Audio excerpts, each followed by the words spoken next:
Hello students, welcome to our channel Kiran Singh maths Pathshala. I am your maths teacher Kiran Singh. बच्चों, इसके पहले की वीडियो में हम लोग वर्कशीट 3 तक के सारे क्वेश्चंस को कंप्लीट कर चुके थे। Chapter 11 understanding quadrilaterals. आज हम लोग सबसे पहले वैल्यू बेस्ड क्वेश्चंस को सॉल्व करेंगे। हमारे पास वैल्यू बेस्ड क्वेश्चन में है, there was a waste land. एक कोई खाली जमीन है, वेस्ट लैंड है, near a locality in the shape of a parallelogram ABCD। वो जो जमीन है वो उसका शेप पैरेललोग्राम है। The residents of the locality, with the permission of concerned authorities, decided to fence the land and convert it into a park with shady trees, plants and small herbs garden. वहाँ के लोगों ने, वहाँ की authority से permission के साथ ये डिसाइड किया कि उसे हम लोग एक गार्डन के रूप में कन्वर्ट करेंगे। देखिए इसके बाद the perimeter of the land is 320 metre. Perimeter हमारे पास दिया हुआ है। पेरीमीटर का मतलब होता है सारे साइड्स का length. It means AB plus BC plus CD plus AD हमारे पास 320 मीटर दिया हुआ है। Length of AB of the land is 100 metre. AB का लेंथ कितना दिया हुआ है? 100 metre. The fencing has to be done only along sides AB, BC and CD of the land. लेकिन हमें जो फेंसिंग करनी है, बाउंड्री करनी है, वो कौन से साइड में करनी है? AB में, BC में एंड CD में। एंड AD जो है इसका यूज गेट के रूप में होगा। पार्क में गेट होता है, ये गेट के रूप में होगा। तो हमें फर्स्ट पार्ट का क्वेश्चन बोल रहा है, find the cost of fencing the land at ₹26 पर मीटर। 1 मीटर का खर्च अगर 26 रुपीज़ है तो टोटल कॉस्ट फेंसिंग का, बाउंड्री करने का कितना आएगा? तो हम लोग इन तीनों साइड्स के लेंथ को निकालेंगे, तीनों को ऐड कर देंगे और 26 से मल्टीप्लाई करेंगे। हमारा फर्स्ट पार्ट कंप्लीट हो जाएगा। आप लोग देखें, क्वेश्चन में आपका था perimeter of the land. Perimeter हमारे पास दिया हुआ है 320 metre and AB, length of AB अगर 100 है तो हम लोग लिख सकते हैं, फर्स्ट पार्ट हम लोग सॉल्व कर रहे हैं AB ये वाला, find the cost of fencing the land. तो अगर AB 100 है तो CD भी 100 होना चाहिए। क्यों होगा? इसीलिए होगा क्योंकि पैरेललोग्राम का अपोजिट साइड्स इक्वल होता है। तो हम लोग लिखेंगे AB equal to CD। AB equal to क्या होगा? CD equal to 100 metre. Opposite sides of a parallelogram are equal. अब आप लोग देखें, इसी तरीके से BC एंड AD भी बराबर होगा। हम लोग लिखेंगे BC equal to AD equal to, दोनों को x मान लेंगे। ये हमारे पास x मीटर है, इस प्लेस पे भी यही होगा। अब हमारे पास क्या दिया हुआ था? पेरीमीटर। तो पेरीमीटर का मतलब क्या होता है? Length of all sides. तो हम लोग लिखेंगे perimeter equal to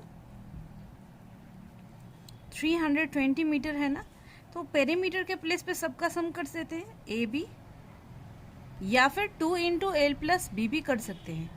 2 into L plus B।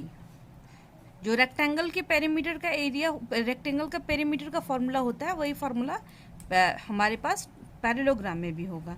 Perimeter equal to हम लोग लिखेंगे 2 into L plus B equal to 320। 2 से कैंसिल हो जाएगा, 2 1 जा 2, 2 6 जा 12, 0। एंड L के प्लेस पे हम लोग क्या लिख सकते हैं? BC या फिर CD कोई भी। एंड BC एंड CD हमारे पास कितना है? x है ना, तो हम लोग क्या पुट कर सकते हैं? x। एंड ब्रेथ हमारे पास कितना है? ये ब्रेथ मान लेते हैं। अगर हम लोग इसको लेंथ एंड इसको मान लेते हैं, ये लेंथ है हमारा एंड ये पार्ट हमारा ब्रेथ है। तो AB एंड CD दोनों हमारे पास कितने दिए हुए? 100 मीटर। तो L के जगह पे हम लोगों ने x लिखा एंड ये हमारा कितना हो जाएगा? 100 हो जाएगा, इक्वल टू 160। तो x की वैल्यू हो गई 160 माइनस 100। तो x की वैल्यू कितनी हो गई? 60 मीटर। तो हम लोगों यहाँ पे क्वेश्चन में देखिए आपको दिया हुआ है कि फेंसिंग के लिए सिर्फ AB, BC एंड CD का यूज़ करना है। तो fencing side, perimeter of fencing side हम लोग लिख सकते हैं perimeter of AB, BC and CD लिख सकते हैं, या फिर फेंसिंग साइड, क्योंकि फेंसिंग बाउंड्री इन्हीं सब साइड में करनी है। AB की वैल्यू आप लोग देखें, AB की वैल्यू हमारे पास कितनी दी हुई है? 100 मीटर। हम लोग 100 लिखेंगे, 100 प्लस BC की वैल्यू कितनी दी हुई है? BC की वैल्यू हम लोगों ने, ये x हम लोगों ने निकाला था 60, एक्स क्या है हमारे पास, BC एंड AD दोनों 60 मीटर है, तो हम लोग लिखेंगे 60 प्लस, अब हमारे पास CD की वैल्यू हमारे पास कितनी दी हुई, 100, तो 100 लिख देंगे। अब सबको हम लोग ऐड करते हैं, ये ऐड करेंगे 260 मीटर हो जाएगा।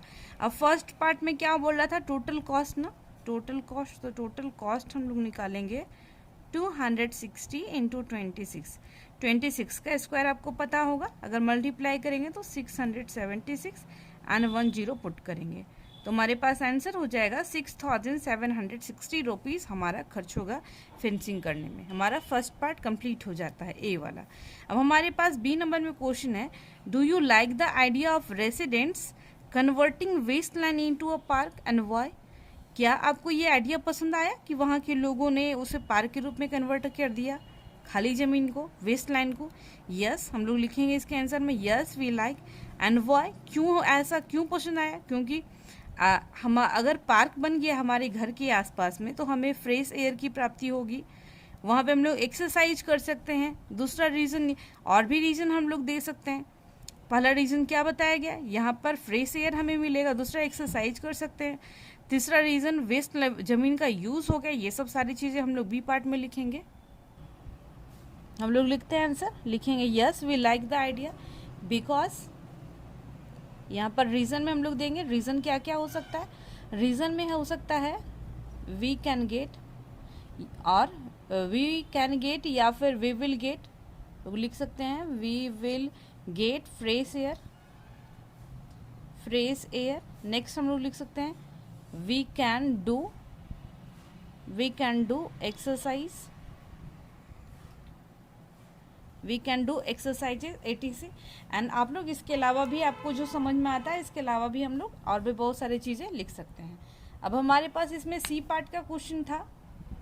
सी पार्ट में क्वेश्चन है, in what other ways you can make use of waste land? Waste land में हम लोग और क्या क्या बना सकते हैं? वेस्ट लैंड में हम लोग हॉस्पिटल बना सकते हैं, योगा सेंटर बना सकते हैं, और भी बहुत सारी चीज़ें बना सकते हैं। तो हम लोग कम से कम 2 चीज़ों को लिखेंगे। वेस्ट लैंड में हम लोग बना सकते हैं, क्या क्या बना सकते हैं, स्कूल बना सकते हैं, योगा सेंटर बना सकते हैं, योगा सेंटर, या फिर हॉस्पिटल बना सकते हैं, हॉस्पिटल etc। आप लोग इसके अलावा भी बहुत सारी चीज़ें लिख सकते हैं। हमारा वैल्यू बेस्ड क्वेश्चन कंप्लीट हो जाता है। अब हम लोग बीटी क्वेश्चन को सॉल्व करेंगे। बच्चों हमारे पास बीटी में क्वेश्चन नंबर 1A है, टिक द करेक्ट ऑप्शन। हमारे पास 1A है, टिक द करेक्ट ऑप्शन। हमारे पास ए पार्ट में क्वेश्चन है, number of diagonals of pentagon has. एक पेंटागन में कितने डायगोनल्स होते हैं? तो आप लोग देखें, ये पेंटागन है ना, देखिए सबसे पहले ये पेंटागन है जिसमें नंबर ऑफ साइड्स 5 होते हैं, 1 2 3 4 5 साइड्स होते हैं, उसमें पेंटागन है। तो इसमें नंबर ऑफ डायगोनल्स कितने होते हैं? तो डायगोनल्स निकालने के लिए एक फॉर्मूला है जो आपको पता होना चाहिए, n इंटू a माइनस 3/2। ये डायगोनल निकालने का फॉर्मूला शायद आपकी बुक में नहीं होगा, आप इसको नोट डाउन कर लेंगे। n के प्लेस पे हमारे पास नंबर ऑफ साइड्स होते हैं 1 2 3 4 5, तो 5 हम लोग लिखेंगे।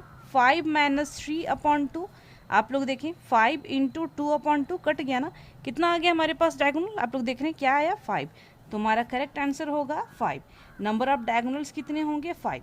हो सकता है आपके बुक में आंसर गलत हो, आप दूसरी जगह से सर्च करके देखेंगे तो आपको पता चलेगा नंबर ऑफ डायगोनल्स 5 होते हैं। एंड ये जो फॉर्मूला है ये आपको याद रखना है।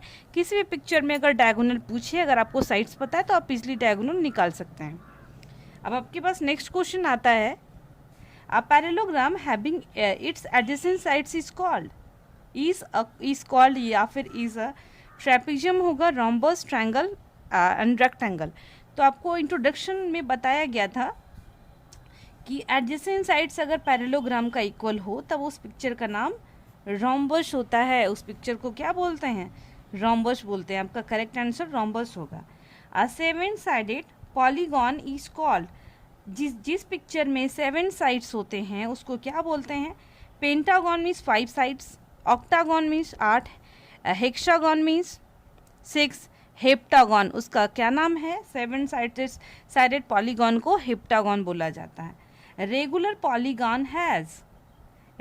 Polygons has equi angular only, equi angular means angles equal होते हैं, इक्विलेटरल ओनली, इक्विलेटरल मीन्स सारे साइड्स इक्वल होते हैं, equi angular and equilateral, equi angular and equilateral का मतलब होता है सारे एंगल्स भी इक्वल होते हैं सारे साइड्स। तो आपको डेफिनेशन में बताया गया था रेगुलर पॉलीगॉन के, अगर कोई पिक्चर रेगुलर पॉलीगॉन है तो उसके सारे साइड्स इक्वल होंगे एंड सारे एंगल्स का मेजरमेंट भी इक्वल होगा। तो आपका ये आंसर करेक्ट होगा, third number, none of these, ये ऑप्शन नहीं होगा। अब हमारे पास ई नंबर क्वेश्चन में है which of the given polygons have equal diagonals, किसमें डायगोनल्स इक्वल होते हैं। आपके पास ऑप्शन में है स्क्वायर में होता है, रोम्बस में होता है, पैरेललोग्राम में होता है या फिर ट्रेपेजियम में होता है, किसमें हमारे पास डायगोनल्स इक्वल होते हैं। आपको ये भी चीज़ बताया गया था जब आपको स्क्वायर का, पैरेललोग्राम का, ये सब सारे चीज़ों का जब आपको क्या बताया जा रहा था, इंट्रोडक्शन पार्ट बताया गया था, तो उसमें समय आपको बताया गया था स्क्वायर होता है, यानी डायगोनल्स किस में इक्वल होते हैं, स्क्वायर में इक्वल डायगोनल्स होते हैं। तो हमारा करेक्ट आंसर क्या होगा, स्क्वायर होगा। इस तरीके से बीटी का क्वेश्चन नंबर 1A हमारा कंप्लीट हो जाता है। नेक्स्ट वीडियो में हम लोग 1B के क्वेश्चंस को भी सॉल्व करेंगे। Thank you students for watching me.